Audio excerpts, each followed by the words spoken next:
Personne ne savait ce qui allait arriver à Hawa le jour où elle prit le bus pour traverser l'Afrique. Ce qu'elle voulait, c'était fuir. Fuir le passé, les trahisons, la peur.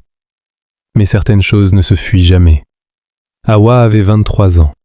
Petite, mais déterminée. Elle avait grandi dans un village où les secrets circulaient plus vite que le vent. On murmurait toujours « Méfie-toi des envieux, ils peuvent te suivre même dans tes rêves ». Elle ne croyait pas. Elle était jeune, forte, courageuse. Elle prit juste un sac, une gourde et son carnet où elle écrivait ses pensées. Le bus démarra. Les routes poussiéreuses du village disparurent derrière elle. Une liberté soudaine et un frisson inconnu. La première nuit sur la route, elle rêva. Une silhouette sans visage lui murmurait « Tu ne peux pas fuir ce qui t'attend ». Elle se réveilla en sueur. Elle secoua la tête. « C'est juste un rêve », se dit-elle. Mais dans ses tripes, elle savait que quelque chose suivait. Hawa arriva dans une ville étrangère. Bruit, lumière, odeurs inconnues. Elle prit un petit travail dans un marché, vendant des objets fabriqués par des mains africaines.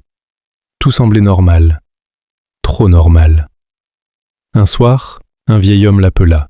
« Toi, tu portes un fardeau invisible. » Elle rit. « Je n'ai aucun fardeau. » Mais le vieil homme ne rit pas. Les jours passaient, les petits accidents s'enchaînaient. Argent disparu, porte qui claque toute seule, ombre qui glisse le long des murs. Hawa sentait qu'on l'observait. Elle voyait des silhouettes au coin de l'œil. Quand elle se retournait, rien. Elle se mit à enquêter. Qui voulait sa chute? Pourquoi? Elle trouva des traces dans son carnet, des symboles étranges dessinés par quelqu'un d'autre. Elle comprit. La sorcellerie n'était pas un mythe. Elle sentit un froid glacial l'envelopper. Un soir, alors qu'elle traversait la ruelle du marché, une main invisible la fit tomber. Elle entendit des murmures, des rires étouffés. Un parfum amer lui brûla les narines.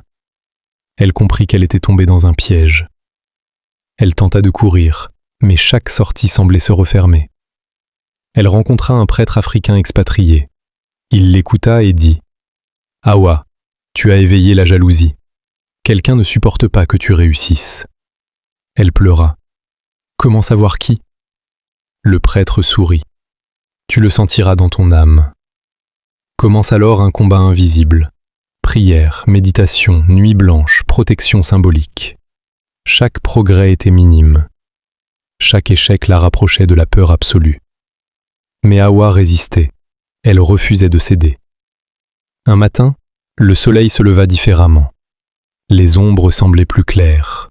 Les symboles du carnet disparurent. Hawa sourit. Elle avait survécu.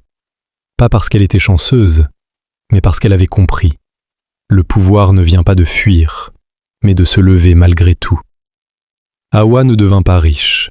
Elle n'était pas célèbre, mais elle était libre.